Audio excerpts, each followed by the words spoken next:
All right, let's make some urine. So we're going to start off in the glomerulus by filtering out our blood plasma and looking how we can regulate that.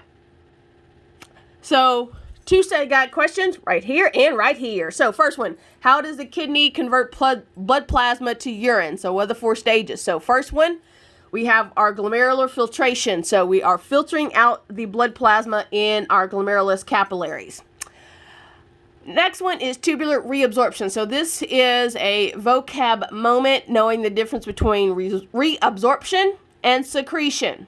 Reabsorption, you are taking back useful solutes from our filtrate back into the blood. So kind of like a sponge is able to absorb water or fluid, whatever. We are absorbing or reabsorbing the nutrients back into our bloodstream. Tubular secretion, so we are releasing a product out. In this case, we are taking additional waste from our blood supply and putting it into our tubular filtrate. So that's going to add to our eventual urine product. So kind of like, again, you didn't catch your bag the first time, so you can catch it on the way back around. So this allows us to remove anything additional that we need to get rid of as part of our waste product. The last one is water conservation. So again, our kidneys don't have an off button. So when our kidneys are always working, that means the possibility of us always losing water due to urine production. So in order to help with that, we have our water conservation, where water is removed from our urine, actually, by this time. So water is removed, which concentrates the urine, so we're losing less water in this whole process. Next one. 3 stages of fluid in a nephron. So the first one is our glomerular filtrate. So this is just filtering out the blood plasma. So that's why it's very similar to it, because it's going to contain a lot what's in the blood plasma, except for your larger items like your big large proteins or hormones or your plasma proteins. Those are going to stay behind because it's just large. Next step is our tubular fluid. So once this filtrate moves into the tubes and starts with the exchanging back and forth, that's when it is considered tubular fluid. And then our last one, whatever fluid gets dumped into the collecting ducts, that's when it's considered urine. So that is our final product. And this is the only place where water is the only thing that's changing with our fluid. So this is where water is just being removed from the urine in the collecting duct. And that helps to concentrate it, so again, you're not losing excess water. Okay, so what gets filtered out in the glomerulus as we are filtering out our blood plasma? So, stuff that is large is turned back. So, for example, your blood cells, plasma proteins, any large structures, those are held back because they're just not small enough to get through these small capillary spaces. What does pass through... Why are you jumping? Okay. What does pass through is essentially your smaller stuff. Water, electrolytes, which are small ions, glucose, your amino acids, fatty acids, vitamins, urea, uric acid, and creatine. So we do have some waste products, but we also have stuff that our body needs. So that's why we have our reabsorption steps, so we can take back the stuff that we don't want to get rid of. It just happened to be small enough to get passed through. So just like capillary dynamics, we do have different pressures that are going to work on the ability of our kidneys to filter out the blood and remove out these smaller particles. So again, we still have our hydrostatic and osmotic pressures. So our blood hydrostatic pressure, that's our regular blood pressure. So in our glomerular capillary, our blood hydrostatic pressure is actually higher than a normal regular capillary. So it's actually 60 millimeters of mercury of pressure compared to 10 to 15 in most of your other capillaries. So this is because your afferent arteriole, the one that's going into the glomerulus, is actually larger than your efferent arteriole, so the one that's exiting out of the glomerulus. So that helps to back up additional blood in that space and helps to keep up the pressure in that area. So just kind of keeps the volume high in the glomerulus, which increases its blood pressure in that area. Therefore, you have a good push from our blood hydrostatic pressure, moving fluid out of the capillaries and into our glomerular capsule. We also do have some hydrostatic pressure in the capsular space, just because you're pushing out a lot of fluid, so that fluid pushes back. We also have colloid osmotic pressure, but that's only of the blood because, again, you have your plasma proteins and other proteins that are hanging out in the blood, and so they're going to have a little bit of pull from your pull of water from the tissue space, just because of water tending to go up the osmolarity or tonicity of a fluid.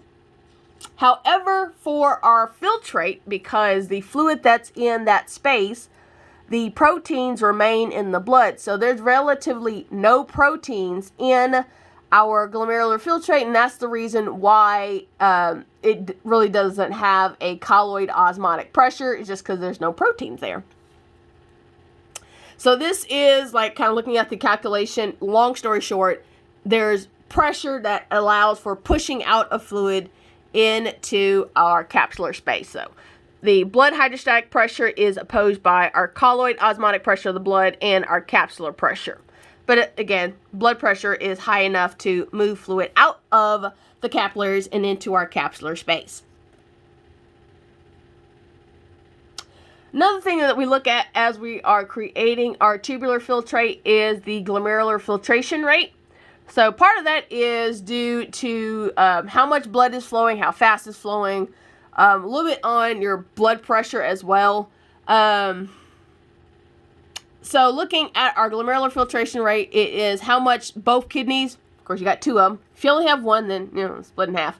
How much filtrate you can actually form per minute. So we have our net filtration pressure, so that's combining our different hydrostatic and osmotic pressures. So that one, depending on the permeability, so how many cashiers are open, so how well we can get fluid across that capsular space of the capillaries. And then also your surface area, so that's why the male filtration rate is higher, because they have larger kidneys. So the amount of filtrate that is produced is actually quite significant. So it's actually more than the amount of blood, 50 to 60 times more than the amount of blood in the body, which, due to water conservation of the urine, allows us to not get dehydrated. So here's the problem if they are too high or too low. So if our glomerular filtration rate is too high, we got a ton of fluid coming out, and so the fluid is going to flow through our tubes too fast or too quickly, and so you're not able to reabsorb what you're used to, including water. So therefore your urine output rises, so you're going to have an increased flow of fluid into your tubes, as well as an increase in flow out, because you're not reabsorbing what you usually would. And so too much urine going out, you increase your risk of dehydration because you are removing water from the body when you urinate, as well as electrolyte depletion. So again, some of our ions for our electrolytes, they are excreted out as part of our waste product, and that's because sometimes we do have too many of them, and so we got to get rid of them. The other one is if our GFR, or glomerular filtration rate, is too low. So if it's too low, that's because, for example, like your blood pressure is too low. And so very little fluid is actually being produced for our tubular filtrate, and so as it's flowing through, it's going through so slowly that not only are we reabsorbing plenty of the useful stuff, we're also end up reabsorbing our waste products as well. So in order to control this, our kidneys themselves, just the individual kidney itself, can actually control the blood pressure, because that's going to have a big effect on how much fluid can get across from the capsular space into our tubes. So there's three different ways that we achieve this, and that is using renal autoregulation, so the renal or the kidneys controlling it themselves, sympathetic nervous system controlling, as well as hormonal control, which part of that, it's also the kidneys will release stuff. So I'm just going to show you these parts because I'm going to mention them, so that's why I want to show you what they are. So here's our glomerulus. So there's our bed of kidneys. So inside that we have, in the purple, the mesangial cells. We also have, so they're going to give us some feedback. We also have, from our sympathetic nervous system, they're receiving information from these granular cells. So looking at how much blood flow is going in versus how much is out. So getting that input and telling it to the sympathetic nervous system.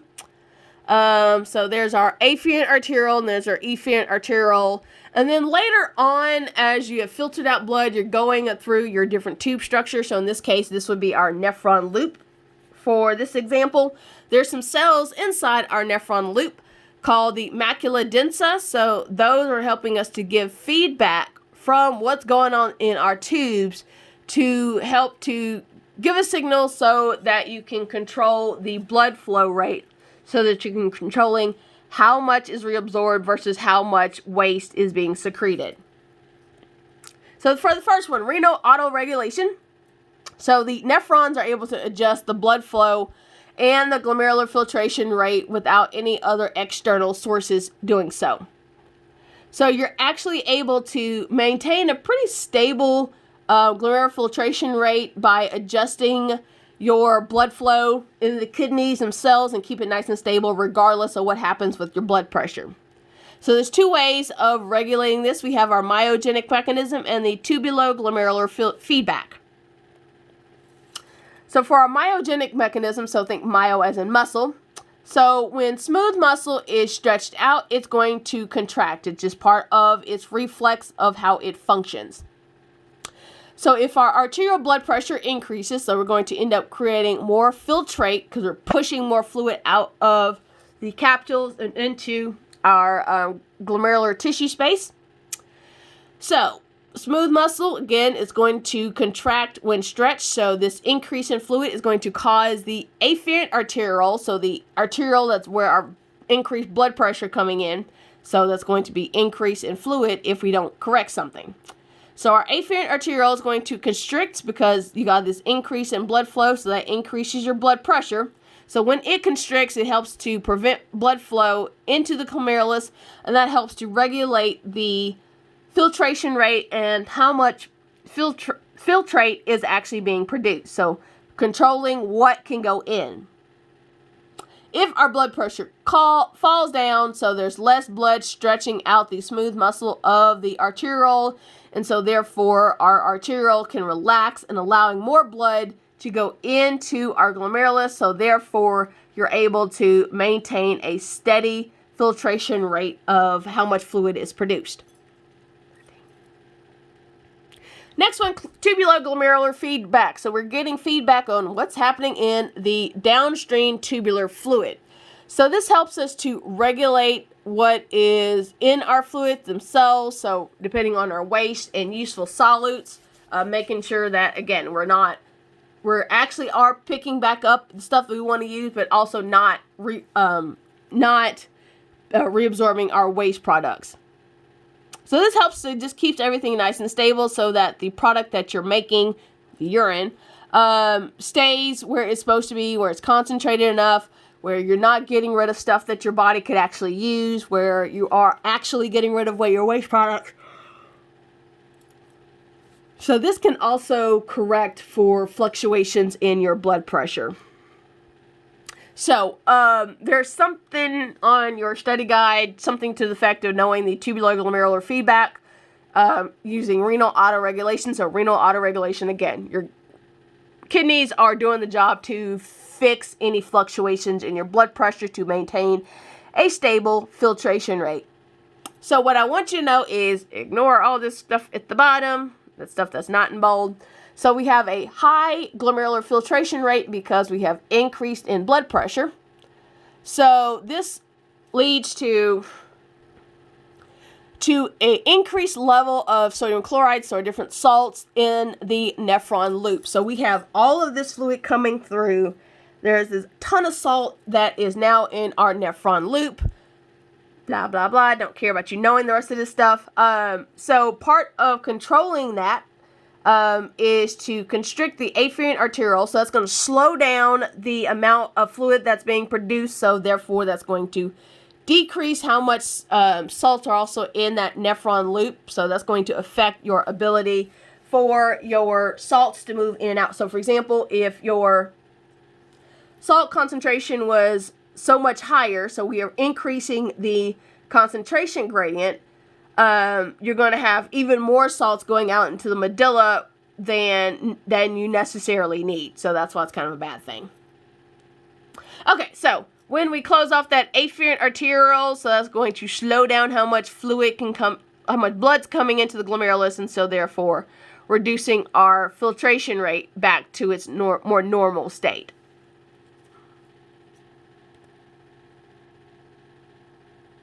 So if, oh, there you go. We are having issues. So if our filtration rate rises, so way more fluid ends up being produced, so you got all this stuff that's coming through, more sodium chloride is reabsorbed, so taken into the bloodstream. So it's going to stimulate those, let's say JG cells. Let me show you the picture. So these granular cells are going to be signaled to contract, squeeze down on this afferent arteriole, so therefore less blood can go into your glomerulus. Opposite situation, so we have our mesangial cells, so all this little purple, except for this section, so not that. But the purple that's actually inside the glomerulus, that's actually our next one.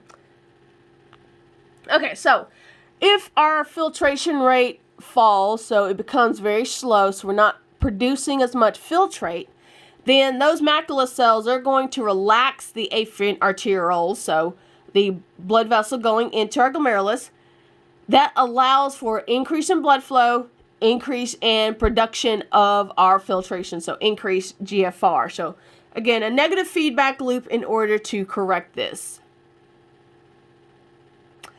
Another focus of, again, the kidneys being able to fix itself, we have the granular cells. So this has to do with a more systemic response. So when these granular cells secrete renin, that's due to a lack of blood pressure. So that's part of our, and we'll talk about this later, renin, angiotensin, aldosterone system. So that's helping to regulate our blood volume and so therefore blood pressure. So it's the first step in this whole system. So our renal autoregulation can work on the making sure our GFR stays pretty much fairly consistent, except for, I mean, again, you do have some systemic effects that do come in. So you have an increase in blood pressure just from a body systemic thing, and so your kidneys can correct some, but it can't go too much. Eventually, you might actually end up causing damage to those small little capillaries. Or if your arterial pressure gets too low and so your kidneys just don't have the blood pressure enough, I mean, it can do slight fluctuations, like the difference between you sitting down versus you walking, so standing up, walking, or working out. That's going to increase your blood pressure, and so it can do that fluctuation. But when it's a big systemic problem, then it's not so good.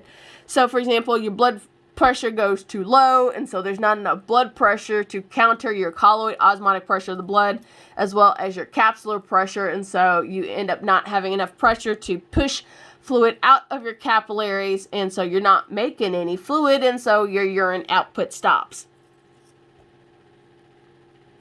Okay, controlled by the sympathetic nervous system, as well as looking at adrenal from the adrenal glands and epinephrine from the adrenal glands as well. So those are little pyramid-shaped glands on top of your kidneys.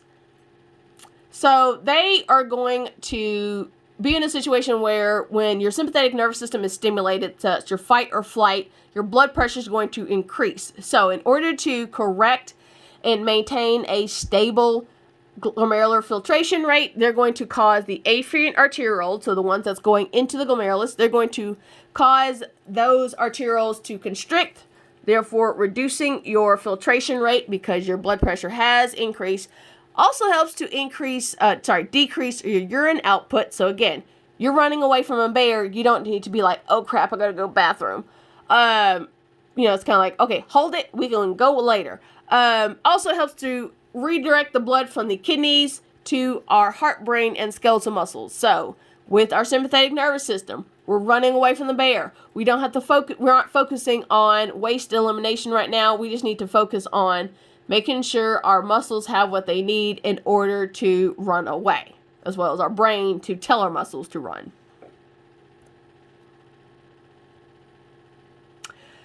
The last section of controlling our glomerular filtration rate is using hormonal control, using the renin, angiotensin, aldosterone system.